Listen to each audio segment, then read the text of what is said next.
লা লিগা তো বটেই, ইউরোপের ক্লাব ফুটবলে নিজেদের রেকর্ডে সেরা হয়ে আছে রিয়াল মাদ্রিদ। ৩৬ বার ঘরোয়া লিগ চ্যাম্পিয়নের স্বাদ নেওয়ার পাশাপাশি চ্যাম্পিয়ন্স ট্রফিতে তাদের পারফরমেন্স ঈর্ষণীয়।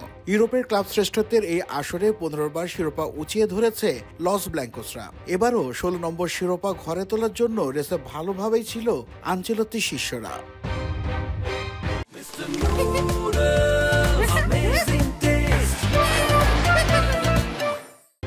চলতি আসরে কোয়ার্টার ফাইনালে এসে হোঁচট খায় রিয়াল মাদ্রিদ। প্রথম লেগে আর্সেনালের মাঠে ৩-০ করে বিধ্বস্ত হওয়ার পর এবার ঘরের মাটিতে ২-১ ব্যবধানের হারের লজ্জা পেয়েছে লা লিগায় সর্বোচ্চ চ্যাম্পিয়নের খেতাব পাওয়ার দলটি।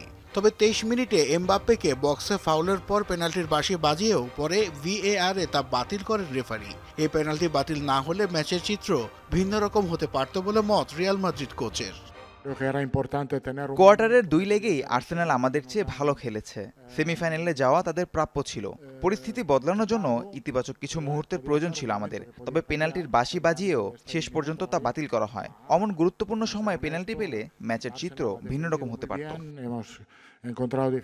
চ্যাম্পিয়ন্স লিগের মতো মঞ্চে নিজেদের নিবেদন যথেষ্ট ছিল না বলে দাবি রিয়াল বসের।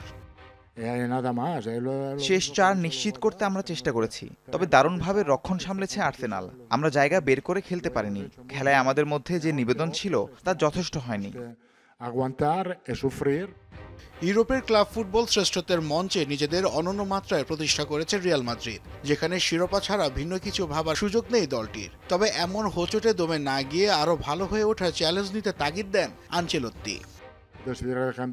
চ্যাম্পিয়ন্স লিগ থেকে ছিটকে পড়া নিঃসন্দেহে হতাশাজনক, তবে এটিও খেলার বাইরের কোনো অংশ নয়। বিভিন্ন সময় ফুটবলের আনন্দময় অংশের সাক্ষী ছিলাম আমরা।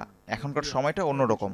এই পরিস্থিতিও সামলাতে হবে আমাদের, যাতে পরবর্তীতে আরো ভালো হয়ে ফিরতে পারি আমরা। চ্যাম্পিয়ন্স লিগে রিয়ালের হতশ্রী পারফরমেন্সের পর প্রশ্ন উঠছে আনচেলত্তির ভবিষ্যৎ নিয়ে। তবে সেদিকে না তাকিয়ে আবারও হারানো মসনদ ফিরে পাওয়া তাগিদ এই কোচের।